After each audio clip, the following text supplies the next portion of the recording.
Bom, galera, eu vim de Crocs e meia hoje, que eu esqueci que eu ia ficar aqui na frente, então eu pensei, as pessoas vão ficar olhando pro meu pé, né? Mas beleza, vamos lá. Gastalhou dinheiro aqui, ó. Vamos lá, eu queria repartir com vocês uma palavra nessa semana sobre, às vezes, algumas coisas que tem a ver com as nossas motivações teológicas e que às vezes não tem sido compreendido claramente. E por não ter sido compreendido, parece que a gente dá uma patinada sobre aquilo que a gente deve fazer, aquilo que nós entendemos que é a missão de Deus para nós. Então eu vou contar algumas historinhas aqui para vocês. Se você parar para pensar, aquilo que nós entendemos como teologia cristã, protestante, reformada, tem só 500 anos. Olha só que coisa interessante. Em 2000 anos de cristianismo, parece que a gente chegou a, de fato, sintetizar o conhecimento que nós temos de Cristo num período de tempo muito curto. Isso se deve pelo fato de que, antes da Reforma Protestante, o povo de Deus não tinha acesso à palavra de Deus. A gente tinha que acreditar naquilo que a igreja dizia que era verdade. E por não ter como conferir na Escritura se aquilo que era dito nos cultos era realmente verdade, nós acabamos por aceitar uma série de coisas que envolveram interesses políticos, econômicos, costumes, e isso foi, de certa maneira, deformando os valores da fé cristã. Com a Reforma Protestante, a gente tem um quebra muito forte, porque agora nós temos a oportunidade de conferir nas Escrituras se de fato aquilo que estão dizendo aqui no microfone é verdade. Nós não precisamos mais acreditar naquilo que as pessoas falam. Pelo contrário, nós precisamos inclusive duvidar. Nós precisamos que quando alguém diga algo, a gente vá na Escritura e veja se de fato é assim mesmo. Se ninguém está inventando nada, se ninguém está aumentando nada. E muita gente, nos dias de hoje, tem se tornado alérgica ao conceito de teologia. As pessoas dizem assim: não, teologia não é legal, porque teologia é um negócio que serve para a gente brigar entre nós a respeito de pontos de vista. Alguns conceitos precisam ser esclarecidos sobre isso, porque nós temos que entender, irmãos, no que nós acreditamos, como nós acreditamos e por que nós acreditamos. Basicamente, teologia é isso. Teologia é você me explicar quem é o seu Deus e por que você vive da maneira que vive. É importante também ressaltar que teologia não define quem Deus é, porque Deus é tão grande que é impossível definir Ele em palavras, em conceitos, em livros. A teologia é simplesmente aquilo que nós entendemos que Deus é. Uma boa teologia te leva mais para perto daquilo que é o Evangelho de Cristo, mas uma teologia ruim te faz ficar muito longe daquilo que é o padrão desejável na palavra de Deus. A nossa boa ou ruim teologia não faz com que a Bíblia seja mais verdade ou menos verdade. Simplesmente faz com que a gente tenha uma compreensão clara a respeito do que a verdade diz ou não. E vou falar um negócio para vocês: nós vivemos uma época complicada, porque tem muita gente que está tentando fazer da Escritura algo oportunista, algo que traz conceitos que servem para aquilo que você queira que sirva. Por exemplo, quero justificar tal coisa. Aí o cara vai lá, pega um texto, tira do seu contexto original, justifica o seu ponto de vista e cria uma mentira, uma meia-verdade. Uma vez eu ouvi uma história que dizia assim: se você quer contar uma mentira, ela não pode ser 100% mentira. Ela tem que ter um pouquinho de verdade, senão é uma palhaçada, senão é uma piada. E é isso que a gente tem visto nos nossos dias. Agora, algumas coisas dentro disso que a gente está chamando de teologia são conceitos muito novos ainda. Em 2000 anos de cristianismo, a gente não havia sistematizado, definido de maneira escrita, mais formal, como se aplica a missão da igreja à luz do Evangelho. Isso quer dizer assim, nós sabemos que Cristo morreu por nós, nós sabemos o conceito de pecado, de redenção, de graça, beleza. Mas agora que eu já sei isso tudo, como então que eu, indivíduo, e nós, igreja, nos movemos na direção das outras pessoas?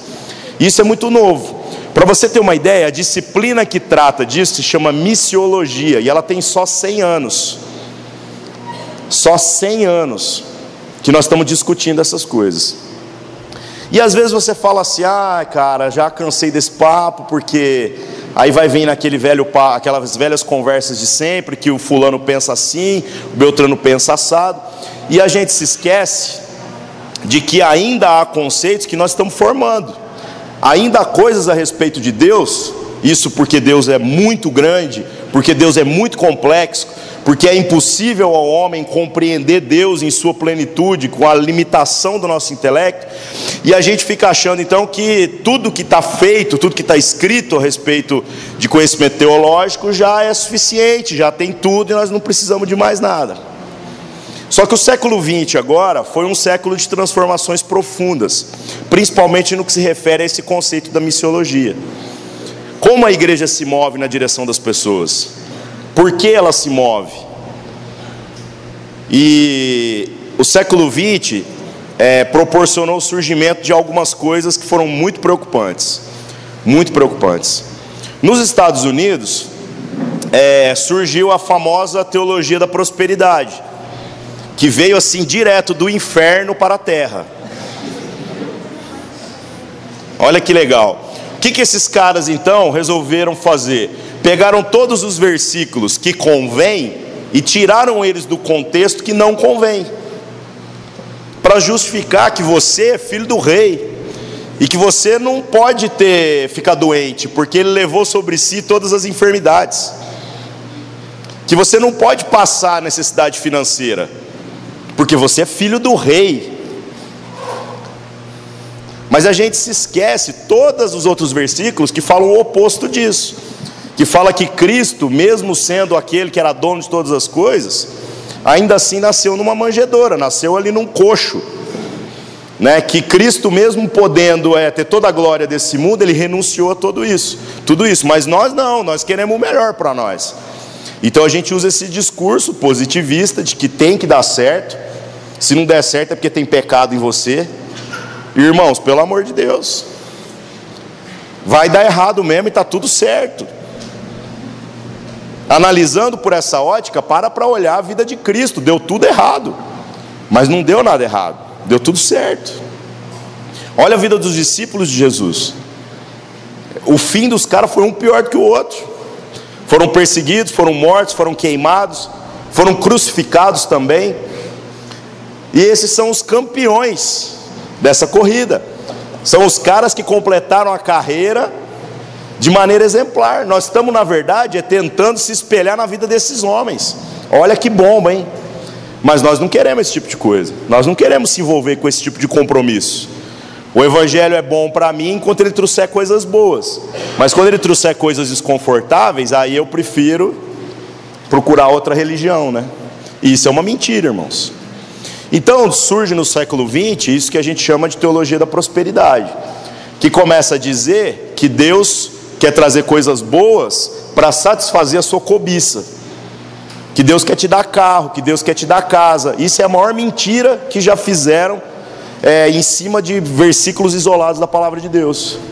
Isso é uma mentira, isso é uma desgraça, isso é deturpar o evangelho de Cristo, porque na verdade, irmãos, nós não estamos aqui para ganhar nada, mas por entender que nós já ganhamos tudo, que Cristo deu a vida dele por nós, e nós não precisamos receber mais coisa alguma, porque se ele deu a própria vida dele, você acha que ele vai deixar de dar mais alguma coisa? O que ele tinha de mais valioso ele já deu. Então, irmãos, seja com doença, seja com aperto financeiro, seja com luta, com perseguição, com morte, nós temos que ir sorrindo, porque a gente sabe muito bem da onde que a gente veio, a gente sabe muito bem a quem a gente pertence. E a gente começa a viver de maneira desembaraçada agora então, sem sofrer, sem ficar com essas crises existenciais, de por que está dando errado? E também não é ser fatalista, não, irmão, está dando errado, é assim mesmo. Não, não é assim mesmo, mas entenda que Deus só dá bons presentes para os seus filhos. E às vezes a gente vai ter que aprender a ser grato por aquilo que a gente não quer. Eu, como pai, não posso dar tudo que meu filho quer, mas eu tenho que dar tudo aquilo que ele precisa. Agora vai dar injeção num menino de 2 anos para você ver. É um sofrimento. E às vezes eu tenho que fazer igual Deus faz com a gente. Filho, vamos lá, vamos. Só não posso falar o que vai acontecer lá, porque se ele ficar sabendo, ele não entra nem no carro. Mas nós não queremos isso para a nossa vida, porque nós queremos ser independentes de Deus, nós queremos ser Deus. E desculpa, irmão, não tem, essa possibilidade não existe. Aí quando explode essa teologia da prosperidade, nos Estados Unidos funcionou muito bem. Afinal, lá você compra uma caixa de sucrilhos, vem $1.000 de brinde dentro, né? Vem um iPod dentro, porque dinheiro lá está jogando fora, e sempre teve. Depois da Segunda Guerra, meu irmão, quando a nação enriqueceu, dinheiro lá é mato. Dinheiro lá é mato. A gente acha muito engraçado quando vem europeu ou americano para cá e o cara olha às vezes as condições que nós estamos sendo igreja aqui, e o cara fala assim: por que vocês não compram umas cadeiras novas? E a gente ri, que a gente fala assim: irmão, você não entendeu metade da história. Ah, por que vocês estão usando esse púlpito aqui, Bob Esponja, tudo improvisado? Porque é o que tem, irmão. Você está ligado? E quando a gente não tinha, a gente se reunia do mesmo jeito. No primeiro prédio que a gente se reuniu, nós não tinha nada. Nós entramos no prédio, só tinha o prédio. E nós. Não tinha microfone, não tinha som, não tinha nada, não tinha luz. Você tem foto disso, velho? Teias de aranha vão surgir aqui agora. Não tinha cadeira, nós sentamos no chão. Porque nós entendemos que se Deus nos chamou para fazer alguma coisa, para estar junto, nós temos que fazer. As condições que se dane, cara. Se a gente tivesse ficado lamentando e chorando lá atrás, a gente não estava aqui hoje, vivendo as coisas que Deus tem colocado para nós para vivermos. Mas aí, o que acontece? Vai achar aí, Guzoide? Na hora que você achar, você manda aí. Bom, o que acontece então? Acontece que esse evangelho, se é que a gente pode chamar isso de evangelho, que funcionou muito bem nos Estados Unidos, ele não funciona na América Latina, na África, na parte mais pobre da Ásia, porque ele é uma mentira. Eu viro para você e falo assim: não, irmão, põe dinheiro aqui que Deus vai te dar 1000 vezes mais. Ó, esse era nossos primeiros cultos. Muito bom, né, gente? A Marina ali, ó.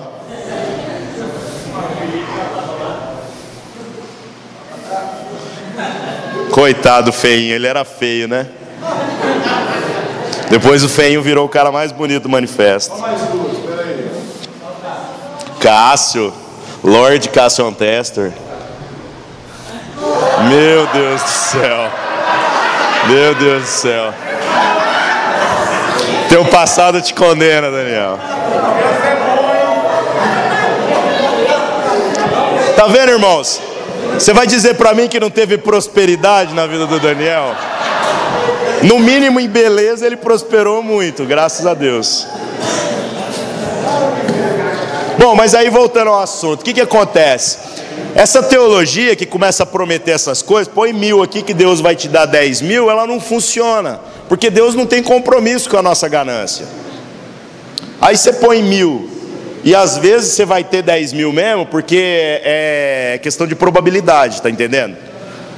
Se eu falar para vocês aqui, gente, vocês vão prosperar esse ano, 30% vai prosperar independente de qualquer coisa, irmão, porque prospera mesmo, quem trabalha prospera. Aí vai ter uns que não prosperam, eu jogo a culpa em você e falo assim: que você não teve fé. A culpa nunca é minha, entendeu? E é isso que os caras fazem, manipulam as pessoas. E tem uns que saem da igreja, mas não tem problema, porque os 30% que prosperaram, agora eles vendem o peixe como se eu fosse o pastor do poder. E ele traz mais o dobro de gente que saiu da igreja para pôr dinheiro aqui dentro. E assim a gente fecha um ciclo vicioso, onde o povo está sendo explorado. Como isso obviamente não funciona na América Latina, na África e na parte mais pobre da Ásia, o que aconteceu? Percebeu-se então que esse evangelho era um falso evangelho, e que a gente precisava de uma leitura da Escritura à luz da nossa própria realidade. Aí surge, meu irmão, uma outra teologia, uma nova visão de mundo, que é chamada teologia da libertação. As ideias da teologia da libertação foram bem interessantes, porque os caras diziam assim: nós precisamos ler a Bíblia a partir da nossa realidade, e não a partir da realidade de europeus e americanos. Eu gostei dessa parte, só que aconteceu um problema. Os caras que definiram os parâmetros dessa teologia da libertação eram liberais alemães. Olha que coisa engraçada, a gente está dizendo que nós precisamos de uma teologia para nós, mas para a gente conseguir os parâmetros para definir que teologia é essa, a gente pega o que tem de pior que foi produzido na Alemanha e traz para o Brasil e começa a fazer isso como verdade. E o que aconteceu? Essa teologia se espalhou fortemente pela América Latina. Quem mais abraçou inclusive ela foi a igreja anglicana e a igreja católica. E ela foi importante na luta contra os governos ditatoriais da América Latina, porque era padre, era pastor, catando gente perseguida pelos governos militares e escondendo dentro da igreja. Ela teve o seu papel social. Só que ela tem um problema, ela é uma teologia de preocupação popular, de ação social, de cunho liberal. E ela começou a se tornar tão extrema que ela passou a relativizar coisas da Bíblia. Do tipo assim, olha, na verdade, a gente fala que Jesus morreu, mas nós nem sabemos se Jesus existiu mesmo. Esses são os termos. Então aquilo que era a palavra de Deus, aquilo que era a verdade, se tornou uma história bonita. E no meio disso, muita gente se perdeu. No meio disso, teve gente que virou guerrilheiro. O cara falava assim, o governo aqui está oprimindo o povo porque não dá transporte e saúde de qualidade, então eu vou botar uma bomba lá. Eu vou botar uma bomba, eu vou explodir a prefeitura com todos os vereadores e os prefeitos lá, e o prefeito lá. Eu vou matar todo mundo, porque quando eu matar todas essas pessoas, eu estou libertando o povo, eu estou fazendo um favor. E Deus quer que o povo seja livre. Olha a ideia dos caras, velho. Entendeu? Vamos lá, vamos brigar, cara, vamos para frente, vamos bater, vamos matar se necessário. E foi bem essa linha aí. E muito preocupante, muito preocupante. Quer dizer, a gente queria tanto uma teologia que servisse para a nossa realidade, e a gente acabou catando um monte de ideia aí que é bem esquisita. Até que em 1974, houve um congresso em Lausanne, na Suíça, que tentou propor algo novo. Então se juntaram pensadores da igreja cristã e de várias igrejas, de várias denominações, católicos, de tudo quanto é buraco. E se reuniram lá e falaram assim, gente, olha os extremos, nós estamos tendo duas opções de teologia. Uma delas está dizendo que se eu não tiver dinheiro, Deus não está comigo. E a outra está dizendo que eu tenho que ser o guerrilheiro de Jesus, que está combatendo o pecado estrutural, lutando contra as estruturas para libertar o povo. Será que é isso mesmo que você consegue entender quando você lê a Bíblia? Será que é isso mesmo que Cristo tem para a nossa realidade latino-americana? E aí, meu irmão, surgiu um novo conceito, 1974, que é o conceito da teologia da missão integral. E a missão integral veio para ser uma resposta equilibrada àquelas opções que a gente estava tendo. A gente dizia assim, então, nós não queremos essa teologia norte-americana deturpada, mas nós não queremos também essa teologia que diz que é latino-americana, mas está profundamente influenciada por valores europeus de cunho liberal. Nós queremos uma teologia que cuide do pobre, do oprimido, daquele que é perseguido, mas que seja ortodoxa com relação aos valores da palavra de Deus. O problema é que quando terminou essa conferência, saiu então lá o Pacto de Lausanne. E esse documento é espetacular. Você vai no Google aí, você vai achar muita informação a respeito. E aí você pega lá o Pacto de Lausanne e fala, cara, que coisa linda, que posição equilibrada a respeito da palavra de Deus. O slogan do Pacto de Lausanne era assim, cara, olha, o evangelho todo, para o homem todo, para todos os homens. Olha que coisa perfeita. E aí, o que aconteceu? O Brasil, depois de 74, decidiu que isso era muito bom, mas a gente preferia a teologia da libertação. E a teologia da libertação fez a festa no Brasil, durante muitos anos. Nos anos 80, no final dos anos 80, isso começa a acabar, porque provocou grandes decepções. Muita gente que virou guerrilheiro de Jesus aí percebeu que isso não resolveu nada. Teve um papel importante, mas não resolveu, negociou valores. Nós nos perdemos. E então o que aconteceu? Você fala assim, agora vai, né? Agora o Brasil vai acertar. Nos anos 90, nós trazemos lixo norte-americano para o Brasil e nós mergulhamos na teologia da prosperidade. E algo tão bonito que foi feito em conjunto em 1974, até hoje não se tornou realidade nesse país. E é isso agora que nós estamos tentando viver. É isso agora que muitas igrejas estão levantando como bandeira. Chegou a hora, irmãos, de a gente encontrar uma teologia equilibrada, que seja realmente condizente com aquilo que a palavra de Deus diz, que não seja motivada por interesses mesquinhos, que não seja motivada por valores políticos podres e imundos, que a gente sabe que está difícil, né? Está complicado. E agora nós temos o desafio de incorporar, de vestir essa camisa, de levantar essa bandeira e começar a se mover como igreja brasileira na direção das pessoas.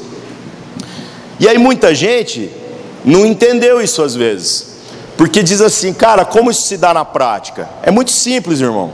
Por que a gente fala de missão integral? Porque nós estamos dizendo que a missão que Deus deu para a igreja é que a gente não apenas pregue um evangelho que vai libertar as pessoas de si mesmas, vai despertar a consciência de pecado,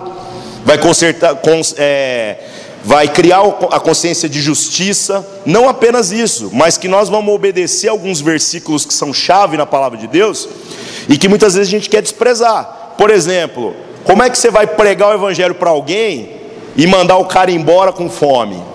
Isso não faz sentido, e a palavra de Deus fala isso. Como é que você pega uma pessoa que está nua e fala assim, não rapaz, Jesus te ama, e manda o cara embora nu? Então isso não faz sentido, e a palavra de Deus fala isso. Então nós entendemos que temos a responsabilidade de não apenas falar do evangelho, mas repartir aquilo que Deus tem colocado na nossa vida. E eu não estou falando de socialismo não, viu, irmãos? Porque eu vou te falar um bagulho, todos os ismos que a gente vê por aí é uma droga, viu? Até o cristianismo. Até o cristianismo que nós criamos, pelo amor de Deus, você tem que gritar truco para muita coisa que os crentes falam. Então toma cuidado. O que nós estamos dizendo é que independente de sistema político, independente de sistema econômico, independente de circunstância, de haver perseguição ou não, nós como cristãos temos a obrigação não apenas de receber a palavra de Deus e repartir essa palavra, como também sermos agentes de transformação em todos os lugares onde nós estivermos. Então a gente agora não vai só se conformar em orar por aquele que está doente, mas a gente vai lutar para ter saúde para aquele que está doente. A gente não vai se conformar mais em ver dinheiro público sendo jogado fora, porque a gente sabe que dinheiro, quando é jogado fora, tá piorando a vida do pobre, está piorando a vida de quem mais precisa. Porque às vezes para a gente não faz muita diferença. Você está entendendo? Você pode pagar um plano de saúde, se a saúde está uma droga ou não, que se dane, irmão. Mas quando o dinheiro público é jogado fora, o pobre sente muito mais. Quando o transporte público fica ruim, para o pobre piora muito mais. E aí você fala assim, pô, mas que papo é esse de pobre? Irmãos, quando você lê na Bíblia é claro, a gente sabe que Deus salva quem quer, do jeito que quer, mas parece que se você botar numa corrida para ver quem vai chegar no céu, por algum motivo que a gente não sabe explicar, parece que Deus dá o tiro antes para o pobre, tá entendendo? Por algum motivo que a gente não sabe explicar, a gente percebe que o pobre chega na frente, que aquele que não tem nada e só tem Deus, Deus olha para esse cara de maneira especial. Agora, se Deus tem nos dado tantas coisas, nós como igreja agora vamos ter que entender que missão é essa. Como essa missão integral vai se manifestar na nossa vida. Como que nós vamos usar os recursos que Deus tem colocado na nossa mão para viabilizar a salvação de outras pessoas. E não apenas ficar preocupado com o nosso próprio umbigo, com o nosso próprio interesse. E irmãos, é muito simples mesmo. Muito simples. A gente estava vendo um negócio de notícia ali agora, eu e o Gustavo até rimos. O Tahiti perdeu os 3 jogos, né, na Copa das Confederações. Aí hoje eles foram jogar o último jogo contra o Uruguai. Perderam de 8-0. Foi uma boa partida, né? Bem disputada. E teve torcida organizada do Brasil para o Tahiti. Vocês viram isso, gente? Foi um monte de gente torcendo para o Tahiti. E aí sabe o que aconteceu na hora que terminou? Os jogadores cataram um monte de bandeira do Brasil e faixas, obrigado Brasil, e deram a volta olímpica no estádio. Eles perderam o primeiro jogo de quanto? De 6-1 o primeiro, 10-0 o segundo, 8-0 o terceiro. E esses caras saíram com a bandeira carregando dando a volta olímpica no estádio hoje em Recife, agora há pouco, dizendo obrigado Brasil. Porque a vida desses caras foi marcada. É difícil achar um tahitiano agora daqui para frente que não vai torcer para o Brasil. E você percebe como às vezes aquilo que Deus está querendo que a gente faça como igreja é exatamente isso. Porque você pode dizer assim, cara, nós estamos lutando pelo quê? O que nós vamos conseguir de concreto? Irmão, que se dane o que a gente vai conseguir de concreto. O que importa é que com aquilo que Deus colocou na nossa mão, a gente tem que se mover na direção de sinalizar o reino de Deus. Fazer com que as pessoas possam ser gratas por aquilo que Deus tem feito na nossa vida. E eu achei muito engraçado esse negócio do time, porque eu falei, cara, que gratidão é desses caras. Eles vieram aqui para tomar só vareio. E saíram alegres e felizes pelo quanto eles foram acolhidos. Pelo quanto nós torcemos para o pobre, para o fraco. E nós como igreja precisamos entender isso. Que agora o desafio para cada um de nós é se mover na direção daqueles que estão mais necessitados. Como eu falei, nós não vamos conseguir resolver todos os problemas, mas nós vamos sinalizar o reino de Deus. Nós vamos poder pegar Mateus capítulo 5, que fala das bem-aventuranças, e encher a boca para falar. Para falar para aqueles que estão com fome e sede de justiça, que eles serão fartos. Que esse é o evangelho que nós acreditamos. E que nós não vamos deixar faltar justiça para esse povo, porque nós vamos lutar por ela. E se alguém tiver que morrer nessa luta, que seja a gente, porque se a gente morrer, a gente já sabe para onde vai. Já pensou nisso? Com relação às manifestações, teve gente que falou assim, velho, mas você está falando em ir lá e andar na linha de frente, e se a polícia der um tiro? Ué, se a polícia der um tiro, a gente pula na frente do tiro. Você está entendendo? Porque e se morrer um ímpio? Deus me livre de morrer um ímpio. Uma alma vai para o inferno, mas se morrer um crente, está tudo certo. Não é não, Felipe?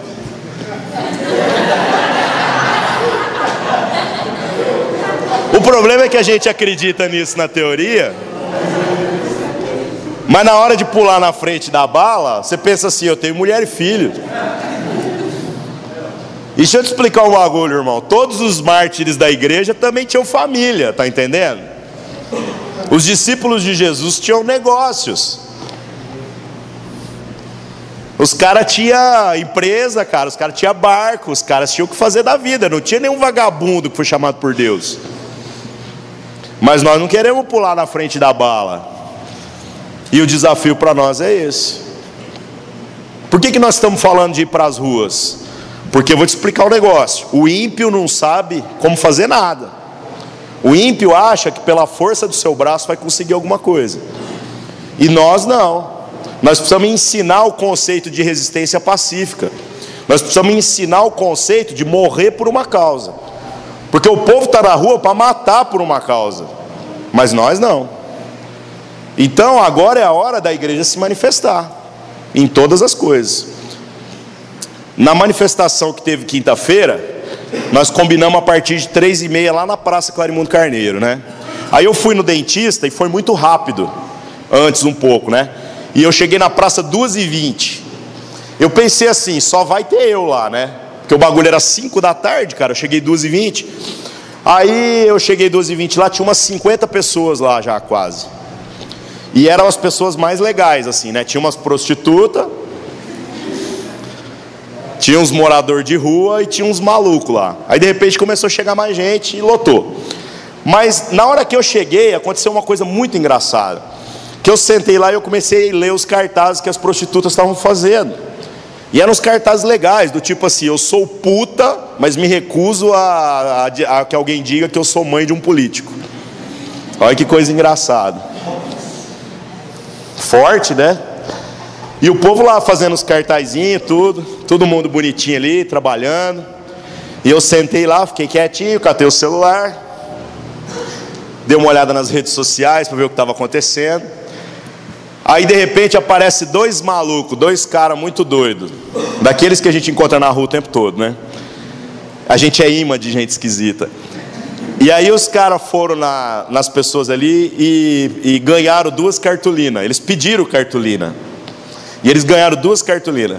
E esses caras corriam com essas cartolinas igual criança.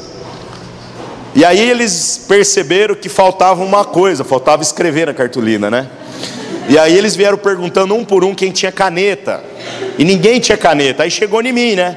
Ô irmão, você não tem caneta? Na igreja e na rua todo mundo é irmão, você já percebeu? Aí eu, tenho, velho, tenho. Abri assim a pochete, né? Tirei uma canetão, a que escreveu no teu braço, aquele lá. Aí era... Desculpa, velho. Aí eu emprestei a caneta para os caras saíram alegres e felizes. Só que aí teve um problema. Eles se lembraram que eles não sabiam escrever. E aí os caras vieram na maior humildade e falaram assim: mano, tem como você escrever pra gente? E eu não acreditava naquilo que eu estava vendo, cara. Eu não acreditava, cara. Porque o que eu estou vendo na televisão não é o que eu vi lá na rua, você está entendendo? Eu vi gente que queria se manifestar e que não sabia como. E eu falei: cara, o que você quer que eu escreva? E aí o cara virou e falou assim: escreve tal coisa. E aí eu escrevi os 2 cartazes.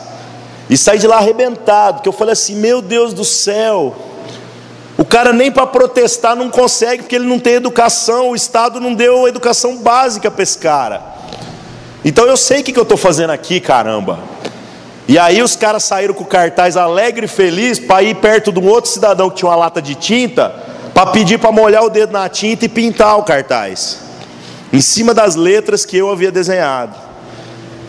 E depois esses caras corriam igual criança e me devolveram a caneta e falaram assim: cara, obrigado, cara, porque a gente só quer somar. E eu saí de lá arrebentado, porque eu falei assim: meu Deus do céu, cara. Então, irmãos, vamos voltar para a vida real agora.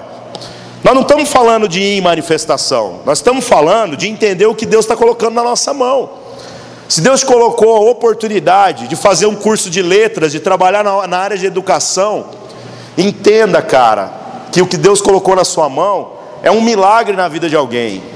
É trazer dignidade e libertação para o povo. Como o povo vai conhecer a palavra de Deus se o cara não souber ler, meu irmão? Então você vai ter que agora ser professor, vai ter que alfabetizar pessoas ou dar reforço escolar, entendendo que você está fazendo isso para Deus e não para aqueles desgramados, aqueles alunos vagabundos que não te respeitam. E é difícil isso. Você aí que é o cara das criatividades e trabalha com mídia, com comunicação, você tem o desafio agora de se fazer entender, de fazer com que a mensagem que a gente quer passar seja entendida. Nem que você tenha que desenhar, meu irmão, mas tem que ser entendida. E é uma bomba isso para nós, porque nós temos tanta coisa para fazer nesse país, temos tanta coisa para fazer nesse mundo, e às vezes a gente está só empurrando a responsabilidade para os outros. Esses políticos desgraçados são mesmo, não estão nem aí para o povo, e nunca tiveram, nenhum deles. Sempre melhorou, irmãos, todo governo melhora um pouco, mas em muitas coisas negligenciaram o cuidado com o pobre, com o miserável, com aqueles que mais precisam. Nós agora precisamos vestir essa camisa e entender quem nós somos no meio do lugar onde Deus nos colocou. E que a gente possa então se intrometer em todos os assuntos desse país. Eu não estou falando de lançar candidatos só não, viu, irmão? Eu acho que os políticos deveriam temer o povo de Deus pelos seus valores e pela sua ética. Eu acho que devia ter o prefeito, que pode ser até de Umbanda, que tem uma visão religiosa divergente da nossa, mas que ele nos respeite da mesma maneira que a gente deveria estar respeitando eles. Que o cara entendesse que o fato dele ter uma religião diferente não faz dele o prefeito da religião dele, mas o prefeito para todo o povo. Eu tenho vergonha de saber que existe bancada evangélica nesse país, irmãos. Eu tenho vergonha de saber que tem bancada evangélica da Câmara Municipal de Uberlândia. Porque esses vagabundos que estão lá se dizendo defensores dos evangélicos, eles estão acabando com a ética daquilo que é o evangelho. Eu quero um político evangélico para lutar pelo que está sofrendo mais, meu irmão, para lutar por aquele que está precisando. Eu não quero um político evangélico fazendo lei para mim, não. Deus me livre. Aliás, se ele quiser piorar um pouquinho minha vida para melhorar a vida de quem está sofrendo, ele está certo, mesmo que doa, mesmo que eu reclame na hora. Mas nós precisamos resgatar essa ética. Então, irmãos, essa missão que nós estamos dizendo que é integral, ela diz respeito a toda a vida. Ela diz respeito a tudo que nós somos e a tudo que nós fazemos. E nós precisamos fazer com que essa consciência se torne uma realidade no nosso meio. Que a gente entenda que não existe trabalho secular e trabalho na igreja. Tudo é para Deus, meu irmão. Aquilo que Deus colocar na sua mão, faça com excelência. A gente comprou essa mesa aqui essa semana, e eu até falei para os meninos, que eu vi uma pregação umas 2 semanas atrás, e que a hora que a gente comprou essa mesa, eu na hora lembrei. O cara falou na pregação assim: sabe como é que você conseguia diferenciar no primeiro século uma cadeira fabricada por um cristão e uma fabricada por um ímpio? Aí eu, como? Como que você diferencia um produto manufaturado? Ele dizia assim: você pegava a cadeira e olhava ela de cabeça para baixo, o cristão fazia até a parte de baixo como se fosse a parte de cima. Ele pintava ela, ele fazia como se aquela cadeira fosse a cadeira para Deus. Então em tudo ele buscava excelência. Essa mesa aqui não foi feita para Deus, não. Porque na hora que nós carregamos ela, nós percebemos que ela só está pintada na vista, e debaixo dela não tem tinta. E eu me lembrei disso na hora. Então agora, irmãos, aquilo que Deus está colocando na nossa mão, que a gente entenda essa responsabilidade, que a gente não faça as coisas nas coxas, que a gente não faça as coisas pela metade, mas que tudo que Deus colocar na nossa mão, a gente possa vir fazer com excelência. Que a gente lute pelo direito daquele que precisa mais. Que a gente pare de ficar achando que o evangelho é telefone celular, é computador, está entendendo? Que é ter televisão grande na sua casa, que o evangelho é comprar carro, moto, que o evangelho são essas porcarias todas que estão querendo fazer que a gente acredite, mas que na verdade são mentira, que na verdade não supre nada na nossa vida, não preenche vazio nenhum no coração de ninguém. Que a gente possa dedicar a nossa vida a fazer desse mundo um mundo melhor, mesmo sabendo que o fim desse mundo é destruição, vai queimar mesmo, mas que todos os homens possam chegar diante de Deus indesculpáveis. Que ninguém possa chegar no dia do juízo e dizer que não ouviu falar do amor de Deus, que não viu nas nossas ações a manifestação desse amor. Essa responsabilidade é nossa. E se a gente fugir dessa responsabilidade, o sangue dessas pessoas vai ser cobrado de nós. Então que a gente pare de empurrar isso para outros e que a gente vista essa camisa, irmãos. Nós estamos aqui para remar contra o sistema mesmo. Nós estamos aqui para libertar pessoas, mesmo que isso custe a nossa vida, por mais difícil que seja falar isso. Que Deus continue a nos dar graça como tem dado, e que cada um entenda o seu papel, que cada um pare de ficar esperando alguém dizer o que você tem que fazer e comece a ser mobilizador de ações do reino de Deus no nosso meio. Que a gente possa começar a agir na direção das pessoas e que Deus seja glorificado em tudo isso. Amém? Vamos orar então. Senhor nosso Pai, nós te damos graça, Pai, pelas oportunidades de aprender um pouco mais da Tua palavra, do Teu reino, através dessas circunstâncias em que o Senhor nos coloca em contato com gente tão simples. Que o Senhor transforme o nosso coração num coração que sente a dor das pessoas da mesma maneira que o Senhor sente, Pai. Tira de nós toda a apatia, tira de nós, Senhor Deus, toda a preguiça, todo o egoísmo de lutar apenas por aquilo que nos afeta. Em nome de Jesus, Pai, nos faça pessoas que lutam pela excelência em todas as coisas. Gente, Senhor Deus, que pode guiar essa multidão que se perde, que andam pelas ruas como ovelhas que não tem pastor, Pai, a seguir o Senhor Jesus Cristo, que é o único pastor que pode guiar a vida de cada um deles, Pai. Nos dá, Senhor Deus, firmeza para não desanimar diante das dificuldades e das circunstâncias. Nos dá ousadia, Senhor Deus, para falar do Teu Evangelho, mesmo sendo a figura do evangélico hoje algo tão queimado e tão desprezível. Que o Teu nome seja glorificado, Pai. Que as pessoas possam ver a Tua graça, a Tua glória e misericórdia através de cada um de nós. E que a gente não fuja mais da responsabilidade. Em nome de Cristo Jesus. Amém.